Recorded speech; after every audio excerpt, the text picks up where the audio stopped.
இந்தியாவில் இருக்கிற pharma companies எல்லாமே மார்க்கெட்டில் எந்த அளவுக்கு பெரிய ஆளாக இருக்காங்க அப்படிங்கிற விஷயத்த ஃபர்ஸ்ட் பார்க்கலாம். நம்ம டேட்டாவை பார்க்கறதுக்கு முன்னாடி ஜெனரிக் மெடிசன்னா என்ன அப்படிங்கிற விஷயத்த சிம்பிளாக பார்க்கலாம். இப்போ நம்மக்கிட்ட 2 மாத்திரை இருக்குது. ஒரு மாத்திரையோட விலை 5 ரூபா, இன்னொரு மாத்திரையோட விலை 50 ரூபா. இந்த 2 டேப்லெட்டுமே நம்மளோட ஃபீவரை சரியாக்கிறதுக்கான மாத்திரை தான். ஸோ இங்கே டிஃப்ரென்ஸ் என்ன அப்படின்னா, இப்போ மக்கள் எல்லாருக்குமே காய்ச்சல் இருக்கு, அதை சரியாக்குற மாதிரி நம்ம ஒரு டேப்லெட்டை கண்டுபிடிக்கணும் அப்படின்னு தான் நம்மளோட ஃபார்மா கம்பெனிஸ் எல்லாருமே யோசிச்சுட்டு இருப்பாங்க. அப்படி ரிசர்ச் பண்ணி கண்டுபிடிச்ச டேப்லெட் தான் அந்த 50 ரூபா டேப்லெட். இந்த டேப்லெட்டுக்கு பேட்டன்ட் ரைட்ஸ்லாம் வாங்கியிருப்பாங்க. பேட்டன்ட் ரைட்ஸ்னா என்ன அப்படின்னா, ஒரு குறிப்பிட்ட வருஷத்துக்கு எங்களோட பர்மிஷன் இல்லாமல் வேற யாருமே இந்த டேப்லெட்டை தயாரிக்கக்கூடாது அப்படின்ட்டு வாங்குற ரைட்ஸுக்கு பேர் தான் பேட்டன்ட் அப்படின்னு சொல்லுவோம். அந்த பேட்டன்ட் எல்லாமே எக்ஸ்பைரி ஆனதுக்கப்புறமா யார் வேணாலுமே அந்த மாத்திரையை தயாரித்து விற்கலாம் அப்படிங்கிறதுக்கு பேர் தான் ஜெனரிக் மெடிசன் அப்படின்னு சொல்லுவோம். இங்கே ஜெனரிக் மெடிசனுக்கும் ஒரிஜினல் மெடிசனுக்கும் என்ன வித்தியாசம் அப்படின்னா, ரெண்டுத்துக்குமே பெரிய லெவல் வித்தியாசம் எதுவுமே இல்லை. ரெண்டுத்துக்குமே ஒரே இன்க்ரீடியன்ஸ் தான், ஒரே டோசேஜ் தான், ஒரே மெடிக்கல் எஃபெக்ட் தான். ஆனால் இங்கே என்ன டிஃப்ரென்ஸ் அப்படின்னா, ஒரிஜினல் மெடிசனை தயாரிக்கிறதுக்கு அவங்க ரொம்பவே ரிசர்ச் பண்ணியிருப்பாங்க, நிறைய இடத்துல ட்ரையல் பண்ணியிருப்பாங்க, அட்வர்டைஸ் பண்ணியிருப்பாங்க, மார்க்கெட்டிங் பண்ணியிருப்பாங்க, அவங்க பேட்டன்ட் வாங்குறதுக்கு நிறையவே செலவு பண்ணியிருப்பாங்க. ஸோ அதனால தான் ஒரிஜினல் மெடிசனுக்கான காஸ்ட் ரொம்பவே அதிகமாக இருக்குது. ஆனால் ஜெனரிக் மெடிசன் உருவாக்குறவங்களுக்கு ஒன்றுமே இல்லை. ஏன்னா ஒரிஜினல் கம்பெனி ஆல்ரெடி எல்லாத்தையுமே பண்ணிட்டாங்களே, ஆல்ரெடி அந்த மெடிசன் ஒர்க் ஆகும் அப்படின்ட்டு எல்லாத்துக்குமே தெரிஞ்சிருச்சு. ஸோ அதே இன்க்ரீடியண்ட்டை யூஸ் பண்ணி நம்ம அதே டேப்லெட்டை வேற ஒரு நேமில் கிரியேட் பண்ண போகிறோம், அவ்வளோதான். அதனால தான் ஜெனரிக் மெடிசனோட விலை ரொம்பவே கம்மியாக இருக்குது. ரைட்டு, ஜெனரிக் மெடிசன்னா என்ன அப்படிங்கிற விஷயத்த பார்த்தாச்சு. இந்தியன் ஃபார்மா கம்பெனிஸ் எல்லாமே எந்த அளவுக்கு பெரிய ஆளாக இருக்காங்க அப்படிங்கிற டேட்டாவை இப்போ பார்க்கலாம். உலகத்துக்கு சப்ளை ஆகிட்டு இருக்கிற ஜெனரிக் மெடிசனில் கிட்டத்தட்ட 20% இந்தியாவிலேருந்து தான் சப்ளை ஆகிட்டு இருக்கு. அது மட்டும் இல்லை, அமெரிக்காவுக்கு தேவையான ஜெனரிக் மெடிசனில் கிட்டத்தட்ட 40% இந்தியாவிலேருந்து அமெரிக்காவுக்கு எக்ஸ்போர்ட் ஆகிட்டு இருக்கு. யூகேக்கு தேவையான ஜெனரிக் மெடிசனில் கிட்டத்தட்ட 33% இந்தியாவிலேருந்து தான் சப்ளை ஆகிட்டு இருக்கு. அது மட்டும் இல்லாமல் ஆப்பிரிக்காவுக்கு தேவையான ஜெனரிக் மெடிசனில் கிட்டத்தட்ட 40% 50% இந்தியாவிலேருந்து தான் சப்ளை ஆகிட்டு இருக்கு. இந்தியாவில் மட்டும் மருந்து தயாரிக்கிறதுக்கு கிட்டத்தட்ட 650 மேனுஃபேக்சரிங் யூனிட்ஸ் இருக்கு. இங்கே முக்கியமான விஷயம் என்ன அப்படின்னா, இந்த 650 மேனுஃபேக்சரிங் யூனிட்ஸுமே USFDA, அதாவது US ஃபுட் அண்ட் ட்ரக் அட்மினிஸ்ட்ரேஷனால் அங்கீகரிக்கப்பட்ட ஒன்று. இந்தியாவில இருந்து மட்டும் கிட்டத்தட்ட 200 கண்ட்ரீஸ்க்கு நம்ம மெடிசன்ஸை எக்ஸ்போர்ட் பண்ணிட்டு இருக்கோம். ஸோ ஃபைனலாக இந்தியா வெறும் மெடிசனை மேனுஃபேக்சர் மட்டும் பண்ணுறதில்ல, உலகத்தில் இருக்கிற நிறைய பேருக்கு கம்மியான விலையில் அவங்களுக்கு தேவையான மெடிசனை கிடைக்கிறதுக்கு நம்மளால் என்னெல்லாம் முடியுமோ அது எல்லாத்தையுமே நம்ம பண்ணிகிட்டு இருக்கோம். சூப்பர். இந்தியா ஃபார்மா இண்டஸ்ட்ரியில் எந்த அளவுக்கு பெரிய ஆளு அப்படிங்கிற விஷயத்தை இப்போ பார்த்தாச்சு.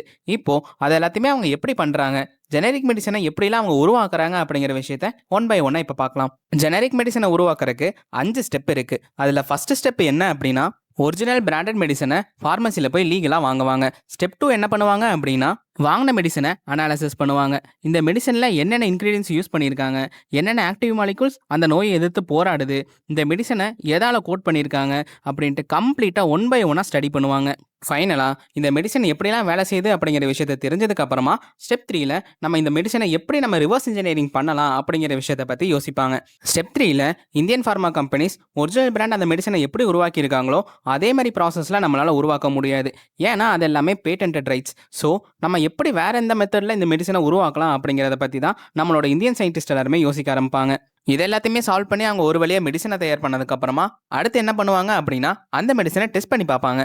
அதுதான் 4th ஸ்டெப். இந்த மெடிசனை தயாரித்ததுக்கப்புறம் இந்த மெடிசன் ஒரு மனுஷனோட உடம்புக்குள்ளே எந்த அளவுக்கு ஸ்பீடாக அப்சர்வ் ஆகுது, அவனோட பிளட் லெவலில் எந்த அளவுக்கு இது கலக்குது, இது நம்ம எதுக்காக தயாரித்தோமோ அந்த நோயை இது க்யூர் பண்ணுதா இல்லையா, ஒரிஜினல் பிராண்டட் மெடிசன் மாதிரியே இது வேலை செய்யுதா இல்லையா அப்படின்ட்டு ஒன் பை ஒன்னாக கம்ப்ளீட்டாக டெஸ்ட் பண்ணுவாங்க. எதுக்காக இப்படிலாம் அவங்க டெஸ்ட் பண்ணுறாங்க அப்படின்னா, நம்ம இப்போ ஒரு மருந்தை தயாரிக்கிறோம் அப்படின்னா நம்ம உடனே அதை நம்ம மார்க்கெட்டுக்குள்ளே கொண்டு வந்துட முடியாது. நம்ம தயாரித்த மெடிசனை நம்ம மார்க்கெட்டுக்குள்ளே விற்கணும் அப்படின்னா ஒருத்தரோட பர்மிஷன் வேணும். அவங்க பேர் தான் ரெகுலேட்டர்ஸ் அப்படின்னு சொல்லுவோம். அவங்க என்ன பண்ணுவாங்க அப்படின்னா, நம்மளோட மருந்து எந்த அளவுக்கு வேலை செய்யுது அப்படிங்கிறக்கான ப்ரூஃப் எல்லாத்தையுமே பார்ப்பாங்க. அதெல்லாமே ஓகே சாலிடாக இருக்குது அப்படின்னா தான் நம்மளோட மெடிசனுக்கு அவங்க அப்ரூவே பண்ணுவாங்க. அவங்க அப்ரூவ் பண்ணால் மட்டும்தான் நம்மளால் மெடிசனை மார்க்கெட்டில் விற்க முடியும், இல்லைன்னா முடியாது. அந்த ட்ரக் எல்லாத்தையுமே அவங்க மானிட்டர் பண்ணிட்டு, ஓகேப்பா உன்னோட மெடிசனை நம்மளோட மார்க்கெட்டில் விற்கலாம் அப்படின்ட்டு அவங்க அப்ரூவ் பண்ணிட்டாங்க அப்படின்னா அதுதான் ஸ்டெப் 5. ஃபைனலாக இந்தியன் ஃபார்மா கம்பெனிஸ் இப்படி தான் ஜெனரிக் ட்ரக்கை உருவாக்குறாங்க. சூப்பர். ஒரு ஜெனரிக் ட்ரக்கை எப்படி உருவாக்குறாங்க அப்படிங்கிற விஷயத்தை இப்போ பார்த்தாச்சு. இப்போது அந்த ஜெனரிக் ட்ரக்குக்கு ஃபியூச்சரில் எந்த அளவுக்கு வேல்யூ இருக்குது, எந்த அளவுக்கு ஆப்பர்ச்சுனிட்டி இருக்குது அப்படிங்கிற விஷயத்தை கம்ப்ளீட்டாக பார்க்கலாம். இந்தியன் ஃபார்மா கம்பெனிஸ்க்கு ஒரு பெரிய லெவல் ஆப்பர்ச்சுனிட்டி காத்துட்ருக்கு. என்ன அப்படின்னா, ஒரு வருஷத்தில் உலகம் ஃபுல்லாக எந்த அளவுக்கு மெடிசன்ஸை விற்கிறாங்களோ அதில் 236 பில்லியன்லேருந்து 300 பில்லியன் மதிப்பிலான ட்ரக்கோட பேட்டன்ட் எல்லாமே எக்ஸ்பயர் ஆக போகுது. ஸோ பேட்டன்ட் மட்டும் எக்ஸ்பயர் ஆயிடுச்சு அப்படின்னா நம்மளோட நம்மளோட ஃபார்மா கம்பெனிஸால அந்த மெடிசன்ஸ் எல்லாத்தையுமே தயாரித்து உலகத்தில் இருக்கிற எல்லா நாட்டுக்குமே விற்க முடியும். இந்த 236 பில்லியன்லேருந்து 300 மில்லியன் மதிப்பிலான ட்ரக்கோட மதிப்பு வந்து எந்த அளவுக்கு பெரிய அமௌண்ட் அப்படின்னா, உலகத்தில் எந்த அளவுக்கு மெடிசன்ஸ் எல்லாமே சேல் ஆகுதோ அதில் 1/6 இந்த ரெவன்யூ தான். ஸோ அந்த அளவுக்கு பெரிய ஆப்பர்ச்சுனிட்டி நம்மளோட இந்தியன் ஃபார்மா கம்பெனிஸ்க்கு வரப்போகுது. கிட்டத்தட்ட 200 ட்ரக்கோட பேட்டன்ட் எக்ஸ்பயர் ஆக போகுது. இதில் 70 ட்ரக் ரொம்பவே பெரிய லெவலில் நம்மளோட ஃபார்மா கம்பெனிஸ்க்கு ரெவன்யூவை ஜென்ரேட் பண்ண போகுது. அப்படி என்னெல்லாம்ப்பா பெரிய லெவல் மெடிசன்ஸ் எல்லாமே பேட்டன்ட் எக்ஸ்பயர் ஆக போகுது அப்படிங்கிறத சும்மா 1-2 மட்டும் கீழே பார்க்கலாம். ஃபர்ஸ்ட் மெடிசன் என்ன அப்படின்னா ஒசிம்பிக். இதை நீங்கள் எல்லாருமே கேள்விப்பட்டிருப்பீங்க. ஏன்னா இப்போதைக்கு கரண்ட்டாக ட்ரெண்டிங்கில் இருக்கிறது இந்த மெடிசன் தான். இந்த மெடிசனை எதுக்கு யூஸ் பண்ணுவாங்க அப்படின்னா டயபெட்டிஸ், வெயிட் லாஸ் இது ரெண்டுத்துக்குமே ட்ரீட் பண்ணுறதுக்காக இந்த மெடிசனை யூஸ் பண்ணுவாங்க. இந்த மெடிசனை யார் கண்டுபிடிச்சாங்க அப்படின்னா நோவோ நார்டிஸ்க் அப்படின்ட்டு ஒரு பெரிய லெவல் ஃபார்மா கம்பெனி தான் இதை கண்டுபிடிச்சாங்க. இந்த மெடிசனுக்கு இந்தியாவில் மார்ச் 20 அப்பயே இதுக்கான பேட்டன்ட் எக்ஸ்பயர் ஆயிடுச்சு. ஆல்ரெடி இந்தியாவோட ஃபார்மா கம்பெனிஸ் எல்லாருமே இந்த மெடிசனோட ஜெனரிக் வெர்ஷனை ரிலீஸ் பண்ண ஆரம்பிச்சிட்டாங்க. ஃபர்ஸ்ட் மெடிசன் என்ன அப்படிங்கிறத பார்த்துட்டோம். இங்கே செகண்ட் மெடிசன் என்ன அப்படின்னா கீட்ரூடா. இந்த மெடிசனை எதுக்கு யூஸ் பண்ணுவாங்க அப்படின்னா டெட் கேன்சரை ட்ரீட் பண்ணுறதுக்காக இதை யூஸ் பண்ணுவாங்க. இந்த மெடிசனோட பேட்டன்ட் 2028 எக்ஸ்பயர் ஆக போகுது. இந்த மாதிரி இன்னொரு 4-5 வருஷத்தில் பெரிய லெவல் ட்ரக்கோட பேட்டன்ட் எல்லாமே எக்ஸ்பயர் ஆக போகுது. ஸோ இந்தியன் ஃபார்மா கம்பெனிஸால் பெரிய லெவலில் சம்பாதிக்க முடியும். இங்கே தான் மக்களுக்கு ஒரு கொஸ்டின் வருது. என்னடா பெரிய ஃபார்மா கம்பெனிஸ் எல்லாமே ஒரு நோய்க்கு கஷ்டப்பட்டு ஒரு மருந்தை கண்டுபிடிக்கிறாங்க, அதுக்கான பேட்டன்ட்டும் வாங்குறாங்க. ஆனால் இந்த இந்தியன் ஃபார்மா கம்பெனிஸ் எல்லாமே அந்த பேட்டன்ட் எக்ஸ்பயரி ஆனோடனே அதே மெடிசனை இவங்களே தயாரித்து உலகம் ஃபுல்லாக விற்கிறாங்க. விற்று அந்த பெரிய கம்பெனியோட மார்க்கெட் ஷேரை முடிச்சு விட்டுறாங்க. ஸோ இதெல்லாம் பார்த்துட்டு அந்த பெரிய கம்பெனிஸ் எல்லாமே சும்மாவா இருப்பாங்க? என்னெல்லாம் பண்ணி இந்தியன் ஃபார்மா கம்பெனிஸோட ஜெனரிக் ட்ரக்கை விற்க முடியாத அளவுக்கு பண்ணுறாங்க அப்படிங்கிற விஷயத்த இப்போ பார்க்கலாம். அவங்களோட ஃபர்ஸ்ட் வெப்பன் என்ன அப்படின்னா ஒரே மெடிசனுக்கு பல பேட்டன்ட்டை ஃபைல் பண்ணுவாங்க. எக்ஸாம்பிளுக்கு ஃபஸ்ட்டு அந்த மெடிசனோட ஷேப்பை மாற்றி அதுக்கு ஒரு பேட்டன்ட் போடுவாங்க. அந்த மெடிசனோட கோட்டிங்கை சேஞ்ச் பண்ணி அதுக்கு ஒரு பேட்டன்ட் போடுவாங்க. அந்த மாதிரி பல பேட்டன்ட்டை ஃபைல் பண்ணுவாங்க. இப்படி பண்ணும்போது அந்த ட்ரக்கை யாருமே கடைசி வரைக்குமே யூஸ் பண்ண முடியாத அளவுக்கு பண்ணிடுவாங்க. ஆனால் இதெல்லாம் பார்த்துட்டு நம்மளோட இந்தியன் கவர்மெண்ட் சும்மா இருப்பாங்களா? இதுக்கு தான் ஒரு தனி லாவை உருவாக்கியிருக்காங்க. இந்தியாவோட பேட்டன்ட்லாம் என்ன சொல்லுது அப்படின்னா செக்ஷன் 3D படி ஒரு ட்ரக்குக்கு உங்களால் நிறைய பேட்டன்ட் ஃபைல் பண்ண முடியாது அப்படிங்கிற மாதிரி ஒரு லாவை கொண்டு வந்தாங்க.